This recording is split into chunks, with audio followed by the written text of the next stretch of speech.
ओम नमो भगवते वासुदेवाय। सभी भक्तों को जय श्री राधे कृष्ण। श्रीमद् भागवत महापुराण चतुर्थ स्कंद प्रथम अध्याय। स्वयंभुव मनु की कन्याओं के वंश का वर्णन। श्री मैत्रेय जी कहते हैं, विदुर जी, स्वयंभुव मनु की महारानी शत्रुपा से प्रियव्रत और उत्तानपाद इन दो पुत्रों के सिवा 3 कन्याएं भी हुई थीं। वे आकुति, देवहूति और प्रसूति नाम से विख्यात थीं। आकुति का यद्यपि उसके भाई थे तो भी महारानी शत्रुपा की अनुमति से उन्होंने रुचि प्रजापति के साथ पुत्रिका धर्म के अनुसार विवाह किया। प्रजापति रुचि भगवान के अनन्य चिंतन के कारण ब्रह्मतेज से संपन्न थे। उन्होंने आकुति के गर्भ से एक पुरुष और स्त्री का जोड़ा उत्पन्न किया। उनमें जो पुरुष था वह साक्षात यज्ञ स्वरूपधारी भगवान विष्णु थे और जो स्त्री थी वह भगवान से कभी अलग न रहने वाली लक्ष्मी जी की अंश स्वरूपा दक्षिणा थी। मनु जी अपनी पुत्री आकुति के उस परम तेजस्वी पुत्र को बड़ी प्रसन्नता से अपने घर ले आए और दक्षिणा को रुचि प्रजापति ने अपने पास रखा। जब दक्षिणा विवाह के योग्य हुई तो उसने यज्ञ भगवान को ही पति रूप में प्राप्त करने की इच्छा की। तब भगवान यज्ञ पुरुष ने उससे विवाह किया। इससे दक्षिणा को बड़ा संतोष हुआ। भगवान ने प्रसन्न होकर उससे 12 पुत्र उत्पन्न किए। उनके नाम हैं तोष, प्रतोष, संतोष, भद्र, शांति, इड़हपति, इद्म, कवि, विभु, स्वर्ण, सुदेव और रोचन। ये ही स्वयंभू मनवंतर में तुषित नाम के देवता हुए। उस मनवंतर में मरीचि आदि सप्तर्षि थे। भगवान यज्ञ ही देवताओं के अधीश्वर इंद्र थे और महान प्रभावशाली प्रियव्रत एवं उत्तानपाद मनुपुत्र थे। वह मनवंतर उन्हीं दोनों के बेटों, पोतों और 2 हित्रों के वंश से छा गया। प्यारे विदुर जी, मनु जी ने अपनी दूसरी कन्या देवहूति कर्दम जी को ब्याही थी।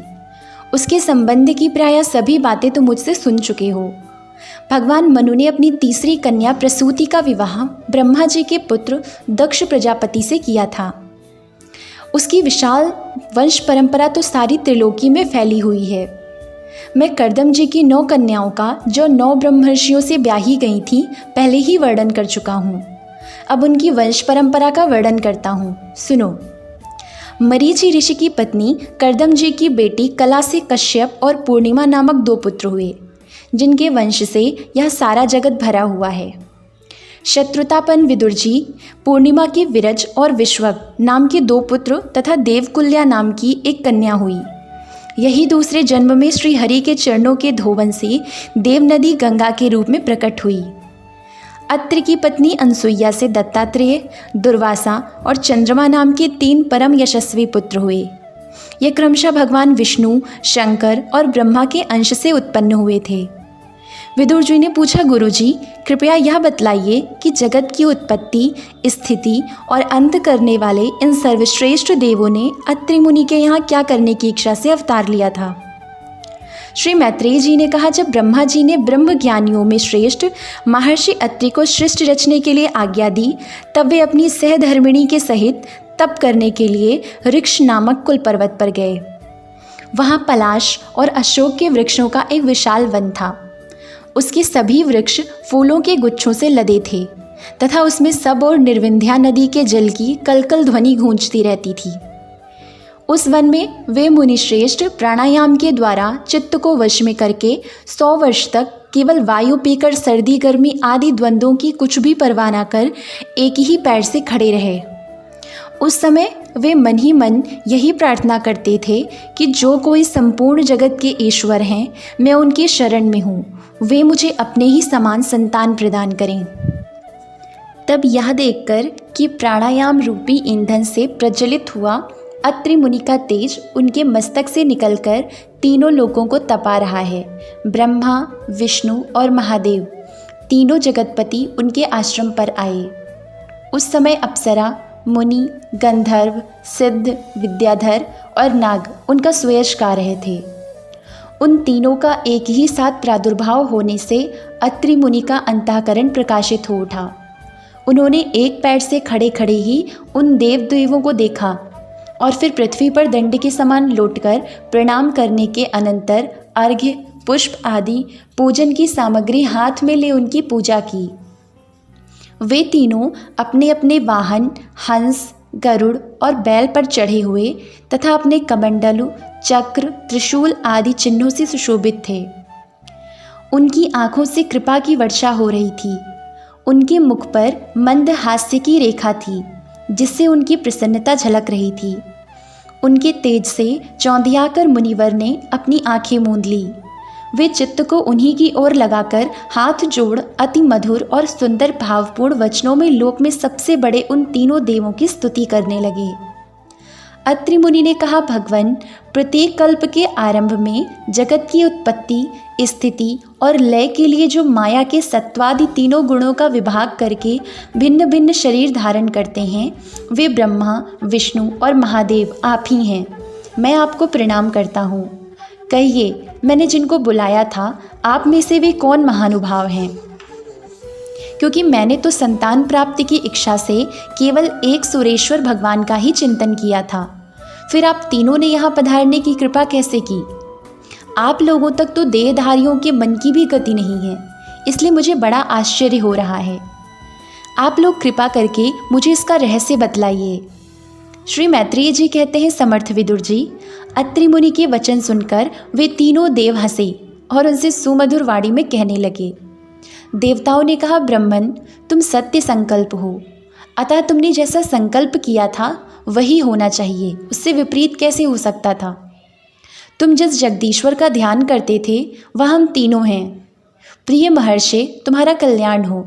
तुम्हारे यहाँ हमारे ही अंश स्वरूप 3 जगत विख्यात पुत्र उत्पन्न होंगे और तुम्हारे सुंदर यश का विस्तार करेंगे। उन्हें इस प्रकार अभीष्ट वर देकर तथा पति पत्नी दोनों से भली भांति पूजित होकर उनके देखते ही देखते वे तीनों सुरेश्वर अपने अपने लोकों को चले गए। ब्रह्मा जी के अंश से चंद्रमा, विष्णु के अंश से योगवेत्ता दत्तात्रेय जी और महादेव जी के अंश से दुर्वासा ऋषि अत्रि के पुत्र रूप में प्रकट हुए। अब अंगिरा ऋषि की संतानों का वर्णन सुनो। अंगिरा की पत्नी श्रद्धा ने सिनीवाली, कुहू, राका और अनुमति इन 4 कन्याओं को जन्म दिया। इनके सिवा उनके साक्षात भगवान उतथ्य जी और ब्रह्मनिष्ठ बृहस्पति जी ये 2 पुत्र भी हुए, जो स्वारोचिष मनवंतर में विख्यात हुए। पुलस्त्य जी के उनकी पत्नी हविर्भू से महर्षि अगस्त्य और महातपस्वी विश्रवा ये 2 पुत्र हुए। इनमें अगस्त्य जी दूसरे जन्म में जठराग्नि हुए। विश्रवा मुनि के इडविडा के गर्भ से यक्षराज कुबेर का जन्म हुआ और उनकी दूसरी पत्नी केशिनी से रावण, कुंभकर्ण एवं विभीषण उत्पन्न हुए। महामते, महर्षि पुलह की स्त्री परम साध्वी, गति से कर्मश्रेष्ठ, वरीयान और सहिष्णु ये 3 पुत्र उत्पन्न हुए। इसी प्रकार क्रतु की पत्नी क्रिया ने ब्रह्म तेज से देदीप्यमान बालखिल्यादि 60,000 ऋषियों को जन्म दिया। शत्रुतात्पन्न विदुर जी, वशिष्ठ जी की पत्नी ऊर्जा, अरुंधति से चित्रकेतु आदि 7 विशुद्ध चित्त ब्रह्मर्षियों का जन्म हुआ। उनके नाम चित्रकेतु, सुरोचि, विरजा, मित्र, उल्बण, वृषद्भ्रान, द्युमान थे। इनके सिवा उनकी दूसरी पत्नी से शक्ति आदि और भी कई पुत्र हुए। अथर्वा मुनि की पत्नी चित्त ने दध्यंग अर्थात दधीचि नामक एक तपोनिष्ठ पुत्र प्राप्त किया, जिसका दूसरा नाम अश्वशिरा भी था। अब भृगु के वंश का वर्णन सुनो। महाभाग भृगु जी ने अपनी भार्या ख्याति से धाता और विधाता नामक पुत्र तथा श्री नाम की एक भगवत परायणा कन्या उत्पन्न की। मेरु ऋषि ने अपनी आयति और नियति नाम की कन्याएं क्रमशः धाता और विधाता को ब्याहीं। उनसे उनके मृकंड और प्राण नामक पुत्र हुए। उनमें से मृकंड के मार्कंडेय और प्राण के मुनिवर वेदशिरा का जन्म हुआ। भृगु जी के एक कवि नामक पुत्र भी थे। उनके भगवान उष्णा शुक्राचार्य हुए। विदुर जी, इन सब मुनीश्वरों ने भी संतान उत्पन्न करके सृष्टि का विस्तार किया। इस प्रकार मैंने तुम्हें यह कर्दम जी के दोहित्रों के संतान का वर्णन सुनाया। जो पुरुष इसे श्रद्धापूर्वक सुनता है उसके पापों का यह तत्काल नष्ट कर देता है। ब्रह्मा जी के पुत्र दक्ष प्रजापति ने मनुनंदिनी प्रसूति से विवाह किया। उससे उन्होंने सुंदर नेत्रों वाली 16 कन्याएं उत्पन्न की। भगवान दक्ष ने उनमें से 13 धर्म को, एक अग्नि को, एक समस्त पितृगण को और एक संसार का संहार करने वाले तथा जन्म मृत्यु से छुड़ाने वाले भगवान शंकर को दी। श्रद्धा, मैत्री, दया, शांति, तुष्टि, पुष्टि, क्रिया, उन्नति, बुद्धि, मेधा, तितिक्षा, ह्री और मूर्ति ये धर्म की पत्नियां हैं। इनमें से श्रद्धा ने शुभ, मैत्री ने प्रसाद, दया ने अभय, शांति ने सुख, तुष्टि ने मोद और पुष्टि ने अहंकार को जन्म दिया। क्रिया ने योग, उन्नति ने दर्प, बुद्धि ने अर्थ, मेधा ने स्मृति, तितिक्षा ने क्षेम और हिरी, लज्जा ने परशय, विनय नामक पुत्र उत्पन्न किया। समस्त गुणों की खान मूर्ति देवी ने नर नारायण ऋषियों को जन्म दिया। इनका जन्म होने पर इस संपूर्ण विश्व ने आनंदित होकर प्रसन्नता प्रकट की। उस समय लोगों के मन, दिशाएं, वायु, नदी और पर्वत सभी में प्रसन्नता छा गई। आकाश में मांगलिक बाजे बजने लगे, देवता लोग फूलों की वर्षा करने लगे, मुनि प्रसन्न होकर स्तुति करने लगे, गंधर्व और किन्नर गाने लगे, अप्सराएं नाचने लगीं। इस प्रकार उस समय बड़ा ही आनंद मंगल हुआ तथा ब्रह्मा आदि समस्त देवता श्रोतों द्वारा भगवान की स्तुति करने लगे।